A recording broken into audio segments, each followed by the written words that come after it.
The strangest thing about a hotel room is that despite being occupied every day, it never smells like anyone's room. Imagine that you booked a hotel, after the check-in, you open the door of your room, the air conditioning is already on, the sheets are clean, the towels are folded, and there are small bottles of shampoo and body lotion near the sink. Everything tells you that this room is ready. But ready actually means that it has been emptied.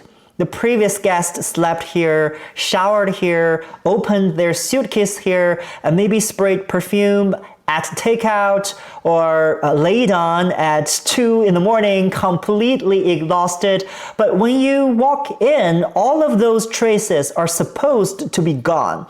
You're not supposed to smell their sweat, skincare products, food, socks, hair, smoke, or any bodily smell that belongs to the previous guest. If those traces have not disappeared, you may angrily leave a 1-star review on Google, right? So the most important task of a hotel is not to smell good, it is to smell like nobody else. I think what a hotel sells is never just a room, a bed, or one night of accommodation. It sells something much more specific, a temporary sense of belonging without history. You only stay there for a short time, but during those hours, the nights, or those few days, the room has to make you believe that this space can now belong to you. If the smell of home comes from residue, then the smell of a hotel comes from deletion. The smell of home is something slowly deposited by a person's way of living. A bed remembers sleep, a wardrobe remembers the body, a kitchen remembers cooking oil and smoke, a bathroom remembers steam, curtains remember dust and weather, and you may not be able to smell it yourself because you have already moved into that smell. It has become the background of your life. But a hotel cannot work this way. It must erase that person from the space. The sheets must be changed. The trash must be removed. The bathroom wiped. The air refreshed again. All the smells that might remain in the carpet, curtains, mattress, and fabric must be controlled so that they do not rise to the surface.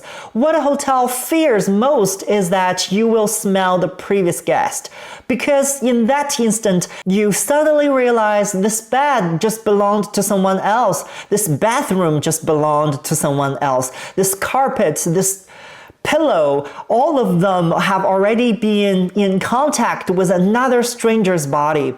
What a hotel has to do is prevent you from thinking about that. It has to disguise a highly public space as a private one. This illusion is extremely fragile. A single wrong smell can break it. So the core of hotel scent is a managed form of amnesia. It prevents the room from remembering anyone, and it prevents you from realizing that it once belonged to someone else. And this is also why many hotel fragrances choose elements such as white tea, citrus, and woods. They are not necessarily the most distinctive and unique smell, but they are very good at creating a reproducible form of comfort. White tea is common because it has a light, transparent, soft sense of cleanliness. It smells like errand air, slightly warm, slightly cared for. Many hotel spaces also use bright notes like orange or grapefruit, which make the air feel as if it has just been opened. There is a sense of starting over. You drag your suitcase into the lobby, and the dust from outside, the dryness of the airplane, the stuffiness of the taxi, they are all cut through by a layer of citrus brightness. It tells you that you have entered another space that has already been arranged. Some hotels may use cedar, sandalwood, or similar woody notes so that the space does not smell like a cleaner or disinfectant. These notes give the hotel a sense of order. It's dry, reliable, gentle, neither too lively nor too personal. Woods become the idealized version of floors, cabinets, walls, and desks. Together, these notes, they do not create surprise. They create safety. They stay close to the body without belonging to anybody. They soften the space without allowing it to develop too much personality. And this is the subtlety of hotel fragrance. It has to make you feel comfortable, but it cannot make you feel that someone has lived there. The luxury of a high-end hotel is often not about fragrance, but about the absence of any accidents. No kitchen smell, no mold, no drain odor, no old carpet smell, no sweat, no smoke, no trace of the previous guest's shampoo left on the pillow. What you smell is a stable state maintained through continuous labor. And this stability is actually very expensive to maintain. It requires ventilation system, cleaning procedures, material choices, and staff constantly checking those tiny little details in the room.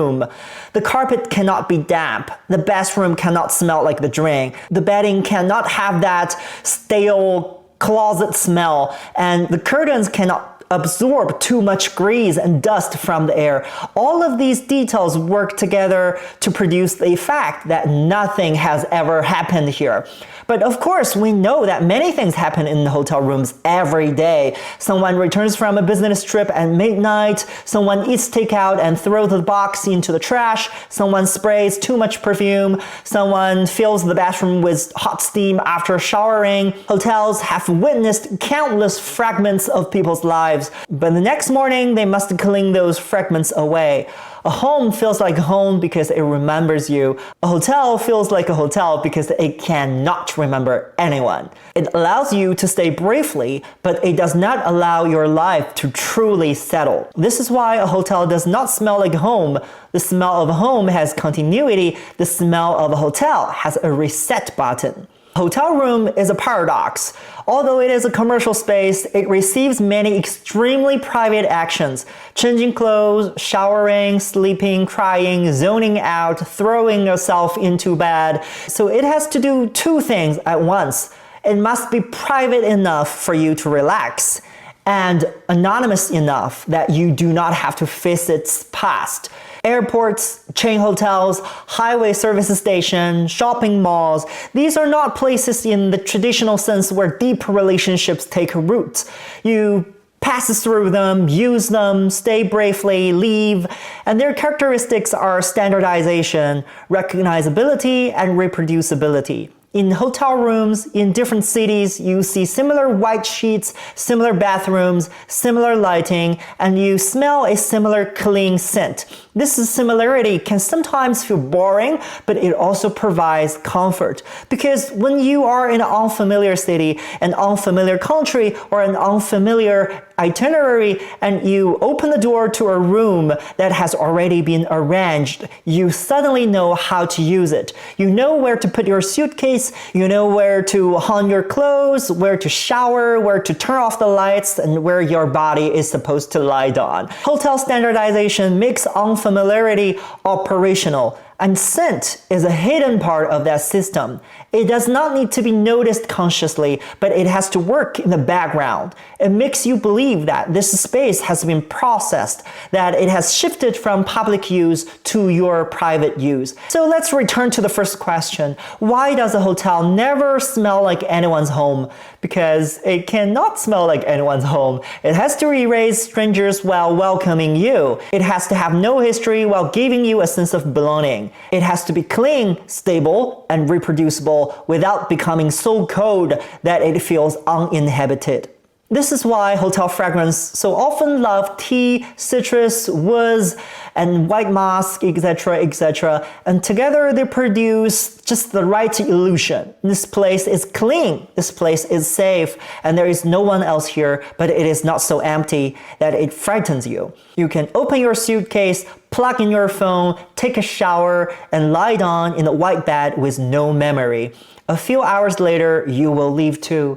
The cleaning staff will enter, the air will be ventilated, the sheets will be changed, the trash will be taken away, and the smell you left behind will slowly be wiped away.